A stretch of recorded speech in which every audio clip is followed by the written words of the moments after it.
Welcome to True Tales from the Other Side. If you have a true encounter with the unexplained that you want to share, contact us through the email address below. Enjoy.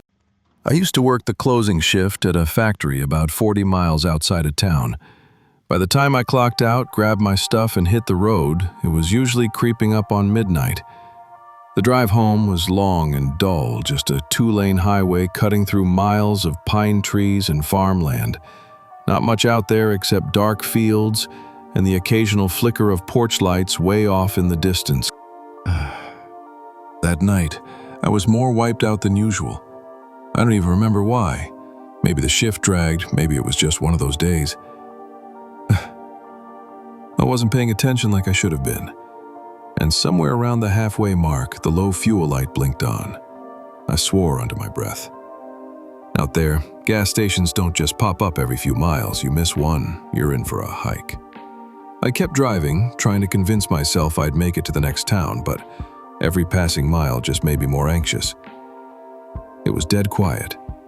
My headlights were the only thing cutting through the dark. Then, finally, I saw a glow up ahead. Greenish light spilling onto the pavement. I can't tell you the relief I felt. I thought I was hallucinating at first, but sure enough, it was a gas station. The sign out front buzzed and flickered, pale green letters, some burnt out.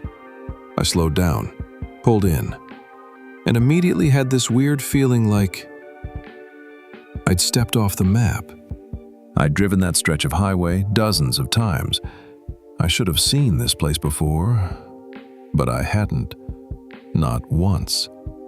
The station looked like something out of another era.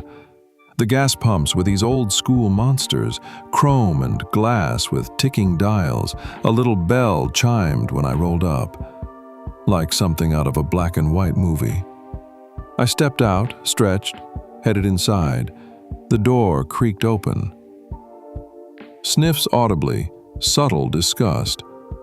Oil, old tobacco, maybe some mildew, and behind the counter, a guy who looked like he'd been frozen in time. Crisp white shirt, black tie, hair slicked back, pack of Lucky Strikes in his pocket. Everything about him, too perfect, like a mannequin with a pulse. I told him I wanted $20 on pump 2, handed him the bill. He just looked at it. Not suspicious, just confused.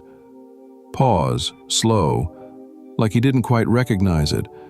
But he took it, punched something into a brass register, clunky, real old school, and handed me my change. That's when I noticed the coins.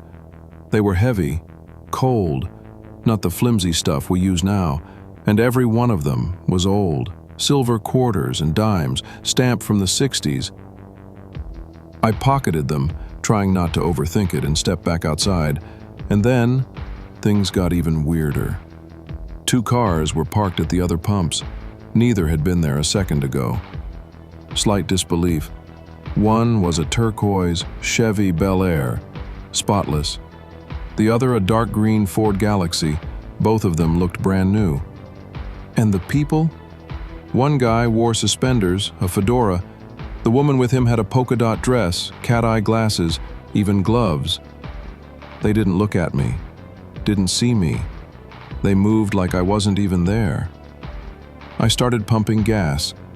The numbers on the pump turned slow, real slow. Back in my early 20s, I worked as a courier.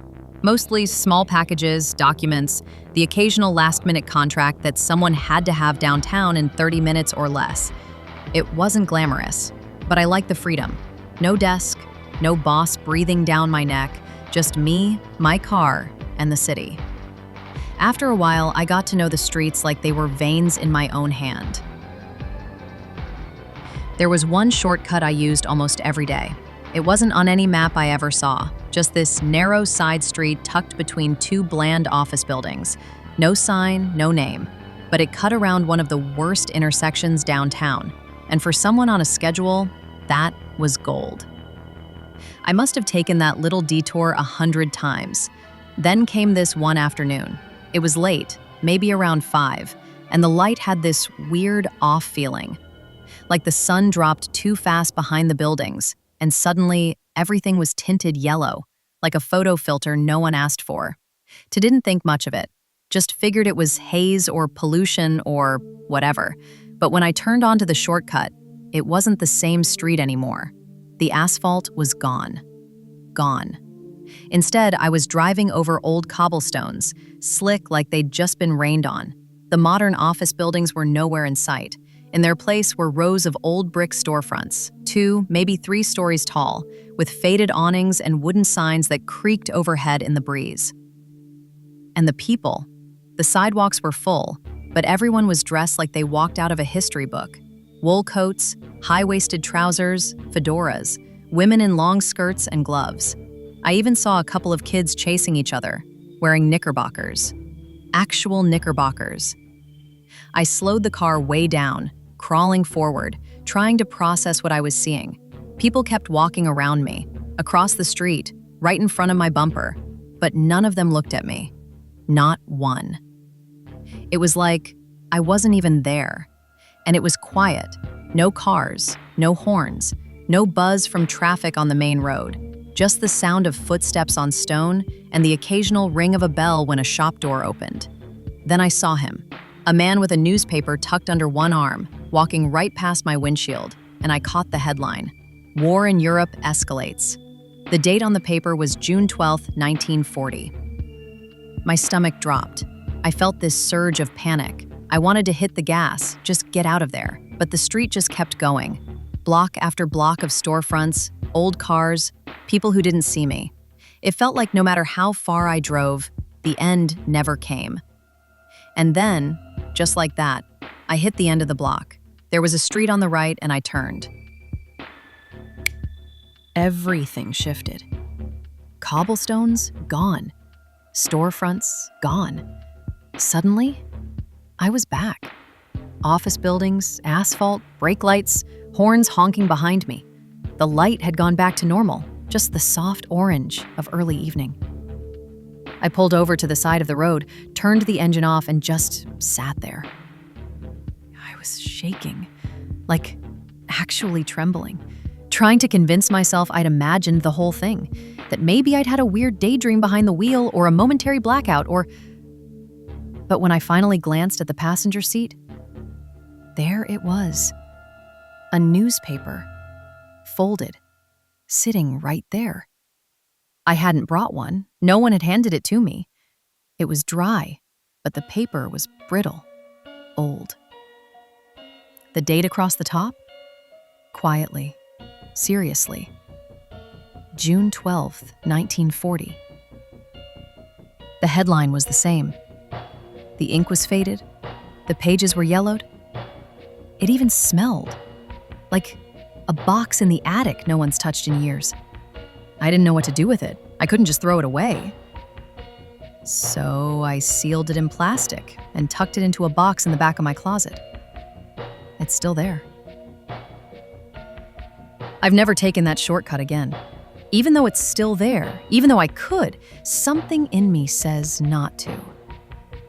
And sometimes, when I'm driving home late, I wonder if it's waiting, or if that street is still out there somewhere, looking for someone else to turn down the wrong path. 2 summers ago, I was driving through rural Kentucky, headed back home after visiting some family. I'd taken the back roads on purpose, less traffic, fewer cops, and honestly, I liked the quiet. I had a playlist going, windows cracked just enough to feel the warm air, and for the most part, it was a good drive. Somewhere around dusk, my GPS froze, just locked up. Then it blinked back on, recalculated, and suggested a detour. A different route through a town I'd never even heard of. De Lamar. I figured, why not? I was ahead of schedule, curious, a little tired, but nothing serious. The road dipped into this long valley, and fog started creeping in across the fields. That kind of Slow, heavy mist that feels like it's waiting for you. About 10 minutes in, I passed a sign on the side of the road. Welcome to Dalamar, Estate 1899. I should have felt relieved, finally, civilization. But instead, something in my gut twisted. The whole place looked wrong. Main Street stretched out in front of me, lined with buildings that didn't make sense. They looked abandoned and new at the same time. Dusty windows, peeling paint, but not old, not weathered, more like something unfinished. A set. And behind the windows, shapes, moving, slow, like people walking through molasses. But it was the people on the street that really got to me. They were everywhere, crossing the road, leaning in doorways, just standing on the sidewalks. But none of them moved right. Their steps were off, delayed, like they were trying to remember how walking worked, how to turn their heads, how to smile. Some of them would freeze, mid-step, mid-gesture, and just stay like that, still as mannequins. Then slowly, start again. I rolled through an intersection, and that's when I saw her. A woman in a pale dress. She turned her head toward me. Her face was blurred, like I was seeing her through rippling water.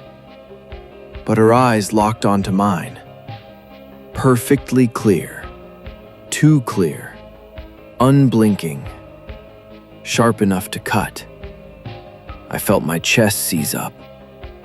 And then, the town stopped. Every single person froze and turned to face me. All at Low and slow, it smelled like burnt wiring, wet dirt, rot. Then I saw them. Build tension slowly. Children. They stood in a perfect line across the road, still as statues, skin pale like candle wax, mouths moving but no sound came out. No laughter, no voices. Just silence, like someone muted the world. And their eyes, soft, horrified, pitch black, reflecting my headlights like glass. I swerved, straight off the road, felt the car hit a ditch, jolt hard, and then everything went white. I thought I blacked out. When I opened my eyes, I was back on the highway. No fog, no town, just empty road, and the soft glow of my dashboard clock. 3:17 a.m. Somehow, hours had passed. Softer, trying to rationalize. For a while, I told myself it was a dream. Maybe I'd nodded off, hallucinated. Slightly bitter. Maybe the GPS glitched and my brain filled in the blanks. But two things still keep me up at night. First, the mud caked on my tires. It was red, deep, iron-rich clay. Not the brown, dusty soil from the roads I'd driven earlier that day. Second, a few weeks later, I got curious, tried to look up Dalamar, checked maps, forums, public records. Pause. Nothing. No town by that name. Not in Kentucky, not anywhere. Soft fade out. But I remember that sign clear as anything I've ever seen. Whispered, "Welcome to Dalamar, Estaniad, 1899. And sometimes, when I'm alone on a quiet road at night, I wonder if it's still out there, waiting." Thanks for listening. Remember to like and subscribe so you don't miss the next set of tales from the other side. Submit your story to the email below. And remember, nothing is what it seems.